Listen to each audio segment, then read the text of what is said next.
After 5 years of marriage, I received a wedding invitation from abroad. The groom is my husband, Arnold Willowstream. The bride is my younger sister, Yasmin Cooper. In disbelief, I decide to fly to Ireland and witness the wedding for myself. But the moment I see Arnold holding Yasmin and kissing her deeply, my heart shatters completely. Fireworks explode in the sky, and glowing words appear above. Happy marriage, Mr. Willowstream and Ms. Yasmin. In that instant, it feels like a blade piercing straight through my chest. Watching them look so happy together, I feel like I'm the one intruding on someone else's marriage. Love is a game for two, there's no room for a third. If he's already gotten married to someone else, what place do I have left in his life? Rather than waiting to be pushed out, I choose to walk away on my own and at least keep the last shred of dignity. I crouched in the corner, my heart in my throat as the sound of footsteps grew nearer. Congratulations, M.R. Willowstream. You have one wife at home and another abroad. It must be nice, a subordinate teased. My heart clenched painfully. Then, I heard Arnold Willowstream chuckle. Nonsense. Yasmin stood by me when I became a cripple back then. That's why I agreed to marry her. She truly loves me and would give up everything for me. But Juniper will always be the one I love. No one is to mention this to her, ever. His voice was gentle, firm, and sharp as a blade carving straight through my heart. He used to bring me my favorite coffee every morning. On my birthday, he filled the sky with drones and prepared a sea of flowers just to tell me how much he loved me. Then came the accident. That terrible crash hurt his legs and made him a different man altogether. As the boss of a mafia family, he couldn't accept becoming a cripple. His personality changed overnight. He started pushing me away and forcing me to divorce him. Juniper, I'm a broken man now. If you stay, I'll only drag you down.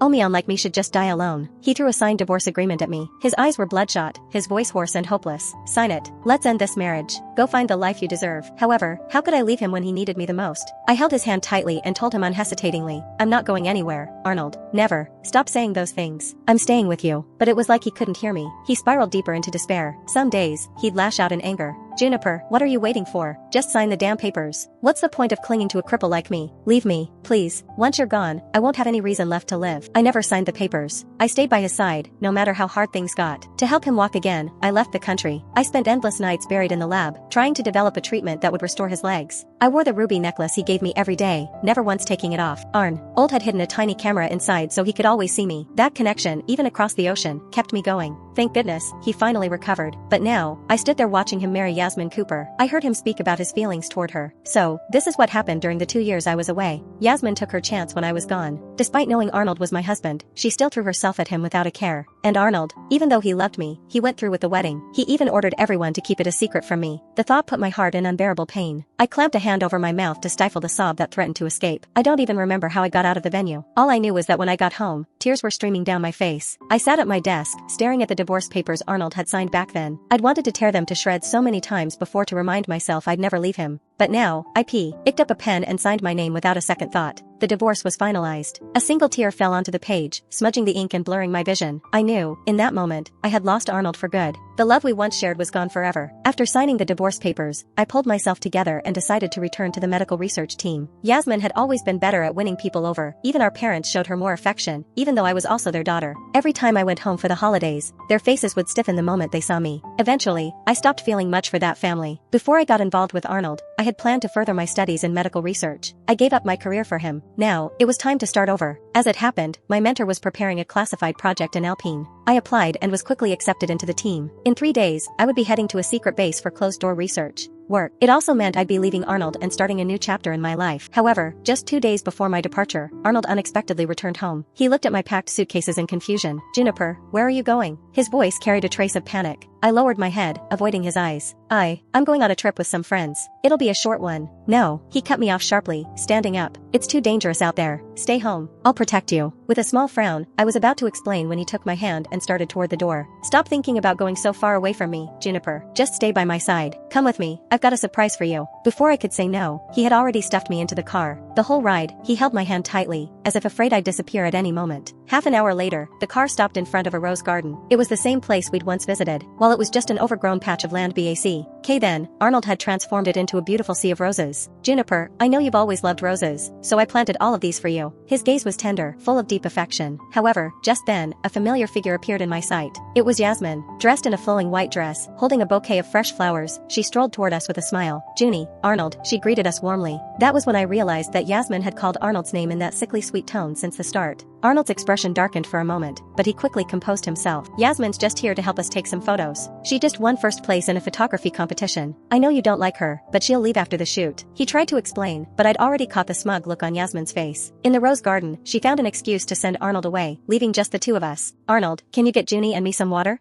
Once he was gone, her innocent mask dropped and her voice dripped with sarcasm. Junie, you really are a coward. You came all the way to the wedding but didn't even dare to show your face. Oh, right. She sneered. How about we make a little bet? Back home, Mom and Dad always liked me more. Now, let's see who Arnold prefers. What are you talking about? I frowned. Whatever game you're playing, I'm not in the mood. I'm done competing for affection. I turned to leave, but Yasmin shamelessly followed me back to the house. Junie, how about this? If the two of us were in danger at the same time, who do you think Arnold would save? She gave me a wicked grin and pulled out a remote from her pocket to press the button. I didn't even have time to react before a loud explosion shook the ground. Yasmin had detonated the explosive she planted in the house. All I saw was a blinding flash of fire before everything collapsed around me. Heavy debris crushed my legs, and a steel rod pierced through my shoulder. The pain was so intense I nearly passed out. However, even in that state, I gritted my teeth and screamed, Arnold, help me, but the only thing I got was his retreating back. I saw him scoop Yasmin into his arms and run toward safety through the flames. He didn't even hear my cries for help. In that moment, something inside me died. When I woke up again, I was lying in a hospital bed. There was only one day left before I was supposed to leave. Arnold sat at my bedside, looking at me with pain written all over his face. Juniper, you're finally awake. He gripped my hand tightly, his eyes filled with remorse. I never imagined you'd be in the house. I thought you were still in the garden. I would have saved you first otherwise. I quietly pulled my hand back and turned my face away. I understand. You don't need to explain. He let out a long sigh, then added, Yasmin is still a child. Whether in terms of emotion or reason, I had to save her first. I know you've always disliked Yasmin,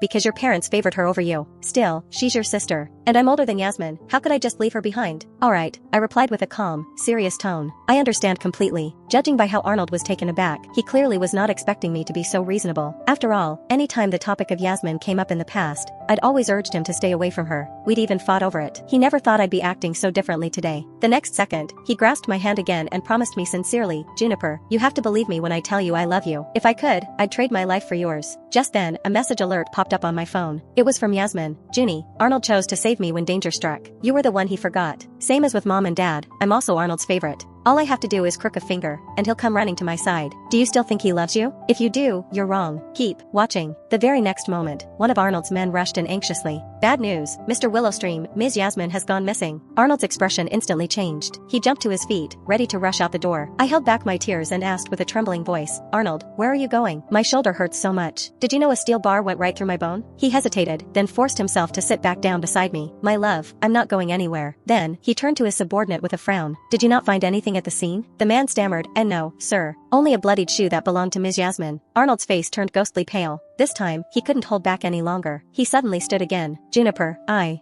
could see the struggle and panic in his eyes. My heart felt nothing but coldness. With a calmness that I didn't feel, I said, go find her. Yasmin might be in danger. He looked as if he'd finally been released from a heavy burden. Without another word, he turned and stormed out of the room. Find her. I don't care what it takes. Search the whole damn world if you have to. Lying in the hospital bed, I watched his back disappear once more. All hope in my heart was gone. No matter how much I had done, no matter how hard I tried, what we had was never coming back. Even so, I felt strangely calm. In just 3 hours, I would board a plane out of the city that had brought me nothing but heartbreak for good. Fighting through the pain of my wounds, I checked myself out of the hospital and took a cab back to the house that once echoed with laughter and love. Now, it was cold and empty. It was just me. I walked into the bedroom and silently began packing my things. Just then, my phone buzzed again. I received a photo from Yasmin. Arnold sat beside her, eyes filled with concern, gently blowing on a bowl of mushroom soup in his hands. Under it were a few lines of text that stung my eyes. Junie, see this? I am the one in Arnold's heart. Even when you were seriously injured and in the hospital, he still left you behind to come find me. Who do you think you are? You're just some woman past your prime who clung to him for a few years. If you know what's good for you, get lost. Don't come back and disturb our peace again. I clutched the phone so tightly that my knuckles turned white. Yasmin's words cut like knives, stabbing into my heart repeatedly. But this time, I didn't cry. I took off the ruby necklace around my neck and gently set it on the coffee table. Inside the item was a micro camera that had recorded every cruel word and provocation Yasmin had ever thrown at me. Arnold would see it, and when he did, he would know the truth. But to me, it didn't matter anymore. Meanwhile, Arnold was growing increasingly uneasy as a deep panic filled his chest. He wanted to return to the hospital to find me. However, Yasmin clung to him tightly. I, on the other hand, picked up the plane ticket I had prepared long ago, grabbed my suitcase, and strode toward the door. 1 minute before boarding, I sent him a message.